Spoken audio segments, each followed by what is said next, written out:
Bismillahirrahmanirrahim. Assalamu alaikum students. Hope you all are fine. Today we are starting new chapter 18, that is reproduction. And today is its first lecture. The topics include introduction of reproduction, reproduction in plants and parthenocarpy. First part is reproduction. तो reproduction है क्या, इसको अगर define करें तो reproduction is the mechanism that produces new generations and maintains a species population. तो reproduction एक ऐसा अमल है, एक ऐसा मैकेनिज़्म है जिसमें जानदार अपने जैसे और जानदार पैदा करते हैं और अपनी पॉपुलेशन को मेंटेन करते हैं, बरकरार करते हैं। किसी भी जानदार की बका के लिए, सर्वाइवल के लिए ये एक इम्पॉर्टेंट मेथड होता है।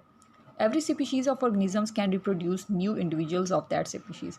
और हर जानदार में ये सलाहियत होती है कि वो अपने जैसे और जानदार पैदा कर सकता है। और ये जो मेथड्स होते हैं रिप्रोडक्शन के, ये मुख्तलिफ़ जानदारों में मुख्तलिफ हो सकते हैं और कुछ जो हैं वो बहुत ज़्यादा कॉम्प्लेक्स भी हो सकते हैं। टाइप्स ऑफ रिप्रोडक्शन के मेजर टाइप्स जो हैं वो दो तरह की हैं, asexual reproduction and sexual reproduction. Asexual और सेक्सुअल में जो डिफरेंस है, जैसा कि नाम से भी पता चल रहा है, तो एसेक्सुअल रिप्रोडक्शन वो मैकेनिज़्म है या इसमें वो मेथड्स पाए जाते हैं जिसमें सेक्स ऑर्गन्स इन्वॉल्व नहीं होते, और सेक्सुअल रिप्रोडक्शन में सेक्स ऑर्गन्स इन्वॉल्व होते हैं। उसके अलावा एसेक्सुअल रिप्रोडक्शन में सिंगल पेरेंट जो है वो रिप्रोड्यूस करता है और अपने जैसे और जानदार पैदा करता है, जबकि सेक्सुअल रिप्रोडक्शन में दो पेरेंट्स का होना ज़रूरी है for completing the reproduction process. तो एसेक्सुअल रिप्रोडक्शन को अगर हम डिफ़ाइन करें, asexual reproduction requires only a single parental organism which gives rise to offspring by mitotic cell division, during which the total chromosome content of the cell is exactly replicated and passed on to daughter cells। तो इसमें क्या होता है कि एक single parent होता है जो कि अपने जैसे ऑफस्प्रिंग्स या अपने जैसे और जानदार पैदा करता है, और जिस तरीके से पैदा करता है, जो सेल डिवीजन इसमें इन्वॉल्व होती है वो होती है माइटोसिस। कि माइटोसिस की टाइप की सेल डिवीजन होती है कि जिसमें क्रोमोसोम्स नंबर्स जितने पेरेंट सेल में थे उतने ही डॉटर सेल्स में पास ऑन होते हैं। और उसके अलावा so that the offspring are genetically identical to the parent, के जितने क्रोमोसोम्स पेरेंट में थे उतने ही डॉटर सेल्स में गए, और जेनेटिकली भी ये बिल्कुल अपने पेरेंट जैसे होते हैं। जैसा कि इस डायग्राम में अगर आप देखें तो ये एक पेरेंट सेल दिखाया गया है और ये सेल डिवीजन कर रहा है। सेल डिवीजन ये माइटोसिस के ज़रिए कर रहा है, और उसके बाद ये दो सेल्स में डिवाइड हो गया है। न्यू डॉटर सेल्स दो इसके दिखाए गए हैं, और दोनों डॉटर सेल्स जेनेटिकली भी सेम है अपने पेरेंट सेल जैसे, और उनमें जो क्रोमोसोम नंबर है वो भी उतना है जितना कि इनके पेरेंट सेल में है। Examples of asexual reproduction, asexual reproduction के डिफरेंट मेथड्स हैं जिसमें फिशन है, स्पोरुलेशन है, budding, vegetative propagation, artificial propagation, parthenogenesis and apomixis. तो वन बाय वन हम इनको देखते हैं। First is binary fission. Binary fission जैसे कि नाम से ज़ाहिर है कि binary means two, fission means breaking, break होना, टूटना, डिवाइड हो जाना। तो एक सेल जब दो में डिवाइड हो जाता है तो इसे कहते हैं बाइनरी फिशन। यहाँ पर एक सिंपल एग्जांपल दिखाई गई है अमीबा की। ये एक अमीबा का सेल दिखाया गया है और ये बाइनरी फिशन कर रहा है कि ये जब डिवाइड होता है तो इसके कंटेंट्स रेप्लिकेट हो जाते हैं दो में, और डिवाइड होने के बाद ये दो डॉटर सेल्स बना रहा है। इवनली इसने अपने कंटेंट्स इनमें डिवाइड किए हैं। दोनों में क्रोमोसोम्स नंबर भी उतने होंगे जितने के पेरेंट सेल में हैं, और जेनेटिकली भी ये अपने पेरेंट सेल जैसे होंगे। Next is sporulation. Sporulation means spore formation, कि रिप्रोडक्शन स्पोर्स के ज़रिए होती है, और ये होती है फंजाई में। फंजाई के जो स्ट्रक्चर है उसमें हाइफी होते हैं। जैसे आप देखें तो ये हॉरिजॉन्टल इस तरह से हाइफी दिखाए गए हैं और ये वर्टिकल हाइफी है। जब ये रिप्रोडक्शन करते हैं तो ये अपनी टिप पे इस तरह से ग्लोब्यूलर स्पोरेंजियम बना लेते हैं। ये स्पोरेंजियम है, और इस स्पोरेंजियम के अंदर बनते हैं स्पोर्स। स्पोर्स इस तरह से छोटे छोटे माइन्यूट स्ट्रक्चर होते हैं, और फिर जब ये स्पोर्स बन जाते हैं तो स्पोरेंजियम की जो वॉल होती है वो बर्स्ट होती है, और वहाँ से स्पोर्स जो हैं वो रिलीज़ होकर बाहर आ जाते हैं। जब ये बाहर आते हैं तो अपने सूटेबल सबस्ट्रेटम के साथ अटैच होते हैं, वहाँ से न्यूट्रिशन लेते हैं, और फिर इसी तरह से अपने न्यू हाइफी, अपनी फंजाई बना लेते हैं। Next is budding. बडिंग में क्या होता है कि जैसे इसमें हाइड्रा की एग्जांपल दिखाई गई है, तो ये एक हाइड्रा दिखाया गया है। जब ये एसेक्सुअल रिप्रोडक्शन करता है बर्डिंग के ज़रिए तो इसके ऊपर एक छोटी सी बर्ड सी बन जाती है, जैसे यहाँ पे दिखाया गया है। और ये बर्ड जो है ये इंक्रीज़ करती जाती है अपने साइज़ में, और अपनी शेप भी इसी तरह से बना रही है जैसे एक हाइड्रा की होती है। तो ये देखें, ये जब एक स्पेसिफ़िक साइज़ तक पहुँच जाती है ये बर्ड, तो यहाँ से ये अपने पेरेंट हाइड्रा से ये डिटैच हो जाती है, अलग हो जाती है, और ये हाइड्रा जो है अब ये एक न्यू जो हाइड्रा है ये इंडिपेंडेंट जो है ये अपनी लाइफ स्पेंड करेगा। Next is vegetative propagation. Vegetative propagation में क्या होता है कि प्लांट के वेजिटेटिव पार्ट्स जो हैं वो इन्वॉल्व होते हैं रिप्रोडक्शन में। मींस उसमें कोई जो स्पोर्स वगैरह हैं वो नहीं, बल्कि उसके अलावा कोई भी वेजिटेटिव पार्ट जैसे उसके रूट्स हैं, स्टेम हैं, वहाँ से जो पार्ट्स अगर रिप्रोडक्शन में इन्वॉल्व होते हैं तो ये वेजिटेटिव मेथड है इसका। जैसे यहाँ पर एग्जांपल जिंजर की दिखाई गई है, तो ये जिंजर का ये राइजोम कहलाता है। इसको अगर सॉइल में ग्रो करा दिया जाए तो ये देखा गया कि इसके रूट्स इस तरह से डेवलप हो जाते हैं और ऊपर इसकी इस तरह से शूट्स जो हैं वो डेवलप हो जाती हैं और ये न्यू प्लांट बनाना शुरू कर देते हैं। तो ये इसमें वेजिटेटिव प्रोपगेशन है। Next artificial propagation. अगर आर्टिफिशियली खुद से प्रोपगेशन कराई जाए प्लांट्स की तो ये आर्टिफिशियल मेथड्स में आ जाती है। जैसे कि आप देखें कि ये एक रोज़ प्लांट दिखाया गया है, इसमें ये इसकी एक ब्रांच जो है इसको यहाँ से कट कर दिया जाता है और इसकी ये जो कटिंग है इसको फिर अगर हम सॉइल में ग्रो करा दें तो ये बढ़ना शुरू हो जाती है साइज़ में। ये नीचे इसके रूट्स डेवलप हो जाते हैं और ये अपने इस तरह से कंप्लीट प्लांट में डेवलप हो जाती है। ये इसमें आर्टिफिशियल प्रोपगेशन का मेथड है कटिंग के ज़रिए। दूसरा है इसमें ग्राफ्टिंग।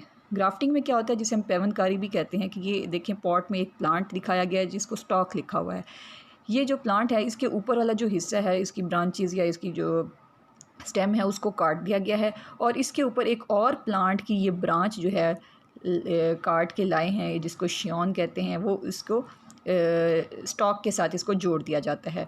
जोड़ने के बाद इसको ये इस तरह से देखें रैप कर दिया, उसके बाद ये हिस्सा जो है ये सील हो जाता है और ये एक ही इंडिपेंडेंट प्लांट जो है इस तरह से ग्रो करता है। तो ये भी ग्राफ्टिंग जो है आर्टिफिशियल प्रोपगेशन में आ जाता है। Next is sexual reproduction. जैसे हमने पहले बात की कि एसेक्सुअल रिप्रोडक्शन में सेक्स ऑर्गन्स इन्वॉल्व नहीं होते और सिंगल पेरेंट इन्वॉल्व होता है, जबकि सेक्सुअल रिप्रोडक्शन में 2 पेरेंट्स का होना ज़रूरी है और इसमें सेक्स ऑर्गन्स इन्वॉल्व होते हैं। तो इसमें होता क्या है कि fertilised egg is produce through the union of meiotically produce specialised sex cells egg and sperm from each parent. जैसे हमने बात की कि 2 पेरेंट्स इन्वॉल्व हैं, तो मेल पेरेंट के जो गैमीट्स हैं स्पर्म वो और फीमेल पेरेंट के जो गैमीट एग है ये दोनों इन्वॉल्व होते हैं सेक्सुअल रिप्रोडक्शन में और ये दोनों आपस में फर्टिलाइजेशन करते हैं। म्योसिस और reduction division give rise to gametes, gametogenesis. तो जब बॉडी में गैमीट्स बनते हैं, मेल गैमीट्स बन रहे हैं या फीमेल गैमीट्स बन रहे हैं, इस प्रोसेस को गैमीटोजेनेसिस कहा जाता है। और इस दौरान जो सेल डिवीजन होती है वो म्योसिस होती है। म्योसिस वो सेल डिवीजन होती है जिसमें number of chromosomes reduce to half हो जाते हैं। मतलब पेरेंट सेल में जितने क्रोमोसोम्स थे उससे हाफ उसके डॉटर सेल्स में जाते हैं। इन विच not only the chromosome number is half but reshuffling of genes leads to recombination of genes।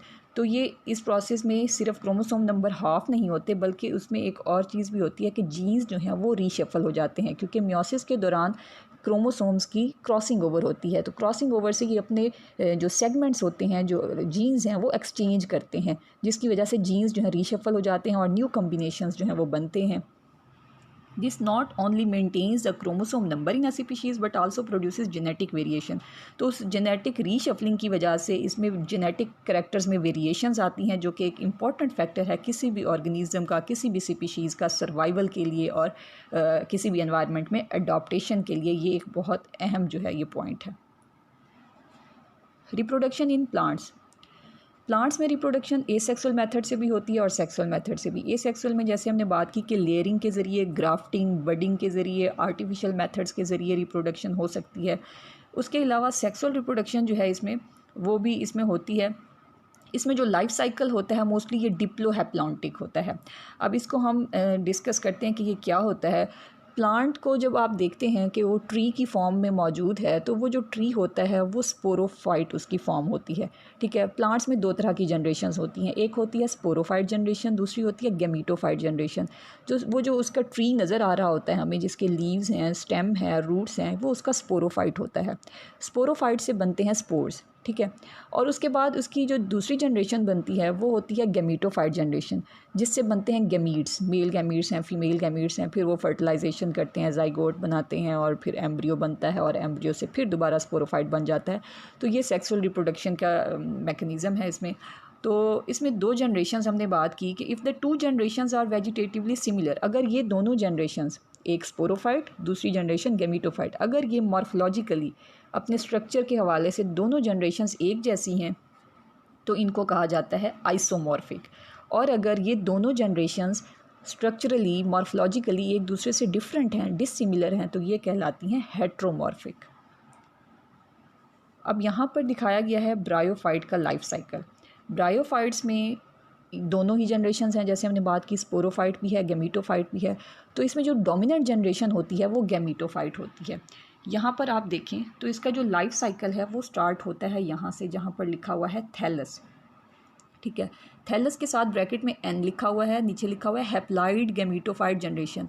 तो यहाँ से इसका लाइफ साइकिल स्टार्ट हो रहा है कि इसमें जो डोमिनेंट जनरेशन है वो गैमीटोफाइट है और ये हैप्लाइड है। हैप्लाइड मीन्स कि इसमें एक सेट है क्रोमोसोम्स का। ठीक है, और इसलिए इसको एन लिखा हुआ है कि इसमें सिंगल सेट है क्रोमोसोम का, और साथ में लिखा हुआ है थैलस। अब थैलस क्या होता है? ऐसी जनरेशन जिसमें कोई रूट, स्टेम, लीव्स की डिफ्रेंशिएशन ना की जा सके, इस तरह का स्ट्रक्चर हो कि उसमें हम ना लीव्स को डिफ्रेंशिएट कर सकें, ना स्टेम, ना रूट्स को, लेकिन वो प्लांट का ही स्ट्रक्चर है, तो उसको थैलस कहा जाता है। तो इसका जो गैमीटोफाइट है वो थैलस टाइप होता है।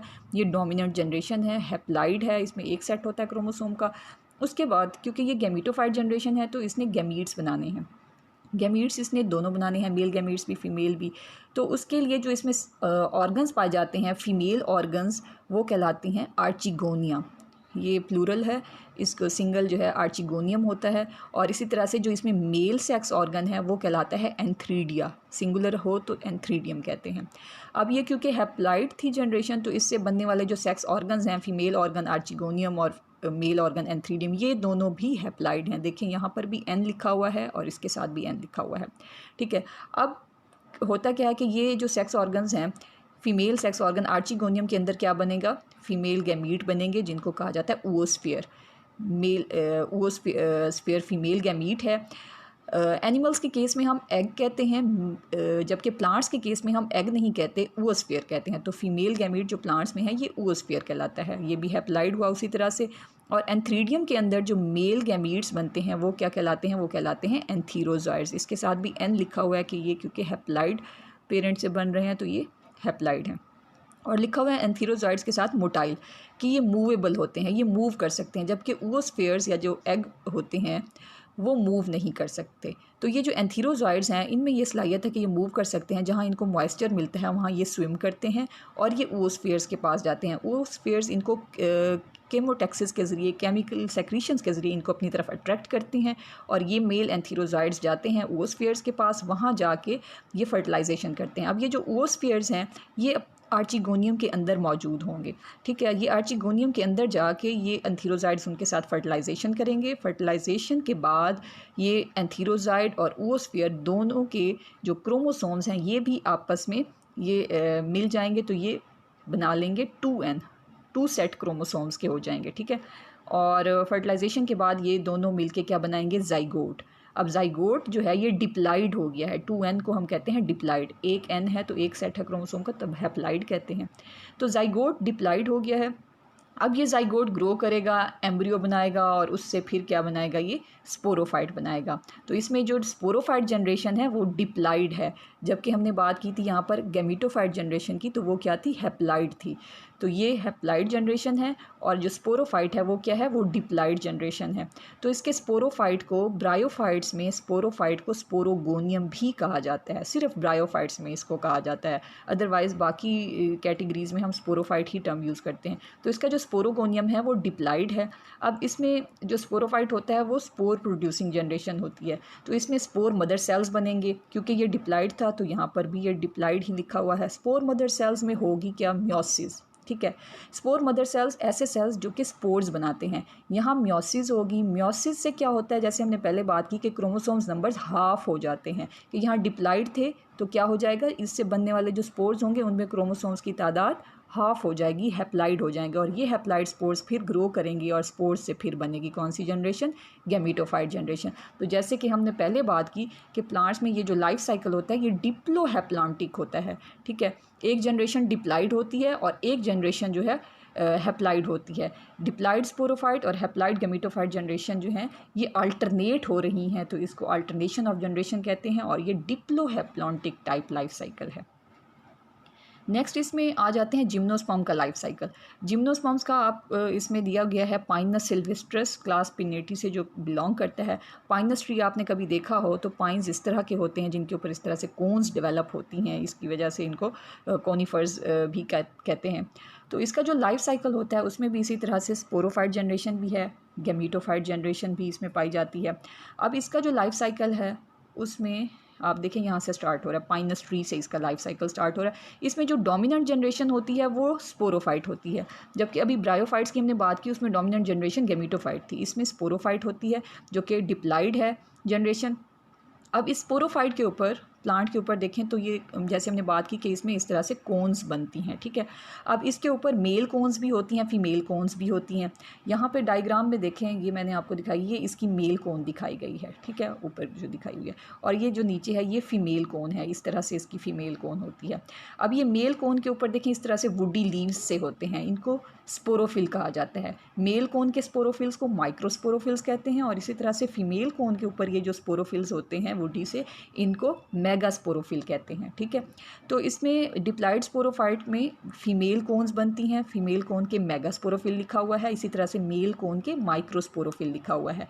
मेगास्पोरोफिल्स में होते हैं मेगास्पोरेंजिया, ठीक है, जिनको ओव्यूल्स भी कहा जा सकता है, और इन मेगास्पोरेंजियम में बनते हैं मेगास्पोर मदर सेल्स, और उन मेगास्पोर मदर सेल्स, ये क्योंकि डिप्लाइड आ रहे हैं तो डिप्लाइड लिखा हुआ है, तो मेगास्पोर मदर सेल्स में फिर होती है म्योसिस। म्योसिस के बाद इसमें जो मेगास्पोर्स बनेंगे, मेगास्पोर मदर सेल्स ऐसे सेल्स जो कि मेगास्पोर्स बना सकते हो, तो उनमें जब म्योसिस होगी तो उससे बनने वाले जो मेगास्पोर्स हैं वो हैप्लाइड हो जाएंगे, यहाँ पर सिंगल एन लिखा हुआ है। इसी तरह से मेल कोन की जब हम बात करते हैं उसमें जो माइक्रोस्पोरोफिल्स हैं उनमें माइक्रोस्पोरेंजिया होते हैं, और माइक्रोस्पोरेंजिया में माइक्रोस्पोर मदर सेल्स बनते हैं, ऐसे सेल्स जो कि माइक्रोस्पोर्स बना सकते हैं। इसमें भी उसी तरह से म्योसिस होती है और इससे फिर बनते हैं माइक्रोस्पोर्स। यहाँ पे बुक में थोड़ी इसमें करेक्शन आप कर लीजिएगा, माइक्रोस्पोर मदर सेल्स में जब म्योसिस हो जाती है तो इसके बाद माइक्रोस्पोर्स बनते हैं और वो हैप्लाइड होते हैं, सिंगल एन यहाँ पे आप लिखेंगे। और ये हमारे पास अब माइक्रोस्पोर्स मेल जो हैं स्पोर्स ये भी आ गए हैं, मेगास्पोर्स भी आ गए हैं, इनकी होती है पॉलिनेशन। और इसके बाद ये जो मेगास्पोर्स हैं ये बनाते हैं फीमेल प्रोथेलस, क्योंकि ये फीमेल कोन के स्पोर्स थे, ये फीमेल प्रोथेलस या हम कह सकते हैं फीमेल गैमीटोफाइट ये बनाते हैं। और माइक्रोस्पोर्स जो हैं ये क्या बनाते हैं, ये मेल प्रोथेलस या मेल गैमीटोफाइट बनाते हैं। अब ये क्योंकि हैप्लाइड थे तो इसमें ये जो बनने वाले गैमीटोफाइट हैं ये भी हैप्लाइड हैं, ठीक है, सिंगल एन लिखा हुआ है। तो फीमेल गैमीटोफाइट या फीमेल जो प्रोथेलस है, क्योंकि ये थैलाइड थैलस की फॉर्म में होता है इसको इसलिए प्रोथेलस लिखा हुआ है, और इसके साथ जो मेल प्रोथेलस है ये दोनों हैप्लाइड हैं। अब फीमेल गैमीटोफाइट में आर्चिगोनिया होंगे इसके ऊपर सेक्स ऑर्गन्स, और आर्चिगोनियम के अंदर बनेंगे oosphere या जिनको एग कहा जाता है। इसी तरह से इसमें मेल जो गैमीटोफाइट है उसमें बनेंगे एंथ्रीडियल सेल, और उसमें फिर मेल गैमेटिक न्यूक्लियस बनेगा। अब होगा क्या उसके बाद, ये जो मेल गैमेटिक न्यूक्लियस है इसने फर्टिलाइजेशन करनी है oosphere के साथ, ठीक है, और oosphere कहाँ पे मौजूद होते हैं, आर्चिगोनियम में मौजूद होते हैं। तो ये जो मेल गैमेटिक न्यूक्लियस है ये पोलन ट्यूब के ज़रिए अपने न्यूक्लियस जो है ये ट्रांसफ़र करेगा किसमें, आर्चिगोनियम में मौजूद oosphere के पास ले जाएगा, वहाँ जाके ये फर्टिलाइजेशन करेगा। फर्टिलाइजेशन किसके साथ करेगा, oosphere के साथ, लेकिन हो कहाँ पे रही है, आर्चिगोनियम के अंदर, क्योंकि oosphere मौजूद हैं तो आर्चिगोनियम के अंदर ये फर्टिलाइजेशन होगी मेल गैमेटिक न्यूक्लियस और oosphere की। तो ये दोनों आपस में फर्टिलाइज करने के बाद ये बना लेंगे जाइगोट। जब आपस में ये फ्यूज़ हो जाएंगे जाइगोट बन गया, दोनों के क्रोमोसोम्स भी आपस में फ्यूज़ हुए, दोनों के हैप्लाइड से ये डिप्लाइड जाइगोट बन गया, और ये जाइगोट फिर ग्रो करेगा, एम्ब्रियो बनाएगा, और फिर उसी तरह से डिप्लाइड स्पोरोफाइट जनरेशन बना लेगा। तो ये जिम्नोस्पर्म्स में इस तरह से लाइफ साइकिल पाया जाता है। नेक्स्ट हम एंजियोस्पर्म्स में देखेंगे जो कि सीड प्लांट्स हैं। Seed plants are predominantly present all around us due to their better sexual reproduction, modification of flower and inflorescence for pollination. तो सीड प्लांट्स जो हैं ये प्रीडोमिनेंट हैं, ये ज़्यादा बेहतर जो हैं अडॉप्ट कर सकते हैं अपनी एनवायरनमेंट में, क्योंकि इनमें सेक्सुअल रिप्रोडक्शन के जो मेथड्स हैं वो ज़्यादा बेहतर हैं, इनमें फ्लावर्स की मॉडिफिकेशन है, और इनमें इन्फ्लोरेसेंस जो है वो बेहतर है ताकि वो पॉलिनेशन जो है वो कर सकें। और इसमें पोलन ट्यूब्स बनती हैं जो कि गैमीट्स को ट्रांसफ़र करती हैं, मेल गैमीट्स को फीमेल ओव्यूल के पास ले जाती हैं ताकि वहाँ पर ये फर्टिलाइजेशन कर सकें। उसके अलावा फूड स्टोरेज के लिए इसमें इनके पास एम्ब्रियो होता है, और उसके अलावा सीड्स जो हैं वो प्रोटेक्टेड होते हैं बाय सीड कोड्स। फिर ये कि इनमें जो फ्रूट्स बनते हैं वो डिस्पर्स होते हैं, डिस्पर्सल होती है उनकी, जिसकी वजह से इनके जो सीड्स हैं एक एरिया से दूसरी एरिया में डिस्पर्स हो सकते हैं। तो ये इसकी कुछ सिग्निफिकेंसेस हैं। उसके अलावा seeds are capable of enduring unfavourable conditions in dormant form, जिसे सीड डोरमेंसी कहते हैं। दूसरा ये कि इनकी सीड्स में ये सलाहियत होती है कि जब इनके सीड्स को कोई फेवरेबल कंडीशंस नहीं मिल रही, उनको प्रॉपर जो मॉइस्चर चाहिए, वाटर चाहिए, या उनको जितनी सनलाइट चाहिए या जितना टेम्परेचर चाहिए, वो अगर इनको नहीं मिल रहा तो उस सूरत में ये डॉर्मेंट हो जाते हैं। इस प्रोसेस को सीड डॉर्मेंसी कहा जाता है। जब तक कि उनको अपनी कंडीशंस फेवरेबल नहीं मिलती तब तक ये डॉर्मेंट रहते हैं, और जब इनको कंडीशंस फेवरेबल मिल जाती हैं तो ये डॉर्मेंसी से निकल कर फिर से ग्रो करते हैं और अपने जैसी और सीडलिंग और फिर प्लांट बना लेते हैं। तो नेक्स्ट यहाँ पर एंजियोस्पर्म का लाइफ साइकिल दिखाया गया है। इसमें आप देखें, इसमें भी उसी तरह से 2 तरह की जनरेशन्स होती हैं, और इसमें भी स्पोरोफाइट जनरेशन जो है वो डोमिनेंट जनरेशन है। यहाँ से इसका लाइफ साइकिल स्टार्ट होता है फ्लावरिंग प्लांट से, और यहाँ पे 2N लिखा हुआ है कि इसका जो स्पोरोफाइट है वो डिप्लाइड है। अब इसमें क्या है कि ये फ्लावरिंग प्लांट्स हैं, इनमें फ्लावर्स बनते हैं। फ्लावर्स जो हैं हेर्माफ्रोडाइट भी हो सकते हैं या फिर सिंगल सेक्स भी हो सकते हैं। हेर्माफ्रोडाइट किस फ्लावर को कहते हैं? जिसमें दोनों जो मेल और फीमेल रिप्रोडक्टिव वर्ल हैं अगर एक ही फ्लावर में मौजूद हैं तो उसको हेर्माफ्रोडाइट कहते हैं। अगर एक फ्लावर में सिर्फ मेल रिप्रोडक्टिव वर्ल, सिर्फ एंड्रोशियम मौजूद है तो उसे हम मेल फ्लावर कहेंगे, सिंगल सेक्स्ड होगा। और इसी तरह से उस प्लांट पे फीमेल फ्लावर जो है वो सेपरेट होगा, जिसमें एंड्रोशियम नहीं होंगे बल्कि उसमें सिर्फ गाइनोशियम होगा। तो इसमें इसको समझने के लिए आप देखें, ये फ्लावर का स्ट्रक्चर दिखाया गया है। इसमें ये जो वर्ल्स होती हैं, 2 वर्ल्स इसकी रिप्रोडक्टिव कहलाती हैं। एक ये जो इसमें स्टेमन दिखाए गए हैं, आपको इस तरह से मैं ये दिखा देती हूँ कि ये इसमें ये जो स्टेमन्स दिखाए गए हैं ये जो है इसके मेल रिप्रोडक्टिव पार्ट है, ठीक है। इसकी वर्ल्ड को एंड्रोशियम कहा जाता है। और बिल्कुल सेंटर में ये जो दिखाया गया है जिसमें ये नीचे ओव्यूल है और ये स्टिग्मा स्टाइल ओवरी, ये कार्पिल कहलाता है। और ये जो कार्पिल है ये फीमेल रिप्रोडक्टिव पार्ट कहलाता है। तो इसमें जो फ्लावर्स हैं ये इन्वॉल्व होते हैं रिप्रोडक्शन में। अब जो फ्लावर्स हैं, फ्लावर्स में जैसे हमने बात की कि उसमें मेल जो वर्ल्ड है एंड्रोशियम की, उसमें स्टेमन्स होते हैं माइक्रोस्पोरोफिल के तौर पे, और इसमें जो फीमेल पार्ट होता है वो कार्पिल होता है, जिसको मेगास्पोरोफिल भी कहा जा सकता है। और कार्पिल के अंदर ओव्यूल होते हैं, जैसे कि आप यहाँ पर देख रहे हैं कि यहाँ पे इसके नीचे ये ओव्यूल है कार्पिल में, ठीक है। अब कार्पिल में ओव्यूल होते हैं और ओव्यूल में मेगास्पोर मदर सेल्स पाए जाते हैं, ऐसे सेल्स जो कि डिवीजन के बाद मेगास्पोर्स बनाते हैं। तो इनमें जब मियोसिस होती है तो ये हैप्लाइड मेगास्पोर्स बना लेते हैं। इसी तरह से मेल अगर पार्ट की बात करें तो स्टेमन्स जो हैं इनके अंदर माइक्रोस्पोरेंजियम बनते हैं, जिनको पोलन सैक्स भी कह सकते हैं, और इसमें माइक्रोस्पोर मदर सेल्स बनते हैं। मियोसिस के बाद फिर इनमें क्रोमोसोम्स नंबर हाफ हो जाते हैं और ये माइक्रोस्पोर्स बना लेते हैं। तो अब यहाँ पर माइक्रोस्पोर्स बन चुके हैं और यहाँ फीमेल पार्ट में मेगास्पोर बन गया है। दोनों हैप्लाइड हैं। माइक्रोस्पोर्स को पोलन ग्रेन्स भी कहा जाता है और मेगास्पोर्स को एम्ब्रियोसैक भी कहा जाता है। फिर इनकी होती है पॉलिनेशन, ठीक है। पॉलिनेशन के बाद अब ये क्या बनाएंगे, ये मेल गैमीटोफाइट बनाएंगे और इसी तरह से फीमेल गैमीटोफाइट बनाएंगे। जो मेल गैमीटोफाइट है उसमें होंगे 2 मेल गैमीटिक न्यूक्लियाई, जैसे यहाँ दिखाए गए हैं। और इस तरह से जो फीमेल गैमीटोफाइट होता है उसका स्ट्रक्चर अगर आप देख लें तो ये देखें, पहले आप इसकी डायग्राम देख लें। ये इस तरह से फीमेल गैमीटोफाइट होता है। उसमें ये 3 जो हैं ये ग्रीन कलर के ये एंटीपोडल सेल्स कहलाते हैं, ठीक है। और इसी तरह से दूसरे एंड पे देखें तो ये 2 जो हैं ये साइनर्जिड्स हैं, एक इसमें एग सेल है, ठीक है। एक एंड पे हमने बात की कि इसके एक एंड पे 3 एंटीपोडल सेल्स हैं, दूसरे एंड पे 2 साइनर्जिड्स हैं और एक एग सेल है। और अगर इसके सेंटर में देखें जो सेंट्रल सेल है तो उसमें 2 पोलर न्यूक्लियाई हैं, ठीक है। तो यहाँ पर ये सारे बताए गए हैं कि एक एग न्यूक्लियस है, 3 एंटीपोडल सेल्स हैं, 2 साइनर्जिड्स हैं और 2 पोलर न्यूक्लियाई हैं। अब समझने की बात इसमें यह है कि इसमें जो 3 एंटीपोडल सेल्स हैं और इसमें जो 2 साइनर्जिड्स हैं ये इसमें फर्टिलाइजेशन में ये हिस्सा नहीं लेते। अब यहाँ पर हमारे पास क्या है कि 2 मेल गैमेटिक न्यूक्लियाई हैं, 2 मेल गैमेटिक न्यूक्लियस जो हैं हमारे पास यहाँ पे देखें मौजूद हैं। ये 2 जो हैं इन्होंने फर्टिलाइजेशन आके करनी है यहाँ पे फीमेल एम्ब्रियो सैक में। तो ये दोनों पोलन ट्यूब बना के आएंगे। एक फर्टिलाइजेशन करेगा इस एग के साथ, ठीक है, एक ने एग के साथ फर्टिलाइजेशन करनी है, और दूसरा जो मेल न्यूक्लियस है उसने इस पोलर न्यूक्लियाई, ये जो इसमें दो न्यूक्लियस है ना एक सेंट्रल सेल में, इन पोलर न्यूक्लियाई के साथ एक ने फर्टिलाइजेशन करनी है। तो इसको कहते हैं डबल फर्टिलाइजेशन। ये सिर्फ एंजियोस्पर्म का करैक्टर है कि इसमें डबल फर्टिलाइजेशन होती है कि बैक वक्त एक ही वक्त में दो जो मेल न्यूक्लियस हैं वो एंटर होते हैं और एक फर्टिलाइज़ करता है एग के साथ और उसको कन्वर्ट कर देता है जाइगोट में। दूसरा जो मेल गैमेटिक न्यूक्लियस है वो इन पोलर न्यूक्लियाई के साथ फर्टिलाइज़ करता है और इनको कन्वर्ट कर देता है एंडोस्पर्म में, ठीक है। तो ये पोलर न्यूक्लियाई जो है इसमें ये देखें दो न्यूक्लियस हैं, तो ये इसको 2n हम लिखते हैं। तो यहाँ पर दिखाया गया है कि ये दो गैमेटिक न्यूक्लियाई पोलन ट्यूब बना के आ रहे हैं। एक ये देखें इस एग सेल के साथ फर्टिलाइज़ हो रहा है, जाइगोट बना रहा है, और दूसरा जो है वो इस जगह पे नीचे देखें तो पोलर न्यूक्लियाई के साथ मिलके ये ट्रिपल फियन लिखा हुआ है, तो ये ट्रिपल फियन न्यूक्लियस 3n ये बना रहा है। तो ये जो है एंडोस्पर्म कहलाता है।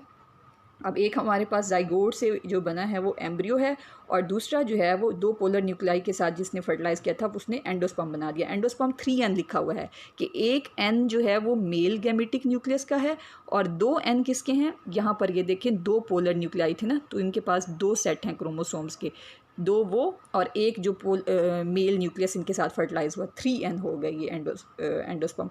और एम्ब्रियो जो है वो 2n है क्योंकि ये एग सेल जो था ये हैप्लाइड था, n था, और एक मेल न्यूक्लियस n इसके साथ फर्टिलाइज हुआ तो इससे जाइगोट 2n बना, और एम्ब्रियो भी डिप्लाइड है। तो ये दोनों जो हैं ये सीड में मौजूद होते हैं। सीड में एम्ब्रियो भी होता है और सीड में एंडोस्पर्म भी होता है। एंडोस्पर्म उसका न्यूट्रिटिव टिश्यू होता है। फिर जब ये सीड्स ग्रो होते हैं या इनको हम ग्रो कराते हैं तो ये फिर अपने जैसे इस तरह के स्पोरोफाइट प्लांट्स जो हैं वो बना लेते हैं। अब ये जो स्पोरोफिटिक प्लांट है ये एसेक्सुअल रिप्रोडक्शन भी कर सकता है और फिर इस तरह से ये सेक्सुअल रिप्रोडक्शन भी कर सकता है। ये उसका लाइफ साइकिल है एंजियोस्पर्मिक प्लांट का। Next is parthenocarpy. पार्थिनोकार्पी क्या होता है कि एक ऐसा फर्टिलाइजेशन, एक ऐसा मैकेनिज़्म जिसमें फ्रूट्स की डेवलपमेंट होती है विदाउट फर्टिलाइजेशन। जैसे इसमें बताया गया है कि fruit development proceeds without fertilisation and thus no seed formation takes place. जब फर्टिलाइजेशन के बगैर एक फ्रूट डेवलप होता है तो उसमें सीड्स नहीं बनते और इस प्रोसेस को पार्थिनोकार्पी कहा जाता है।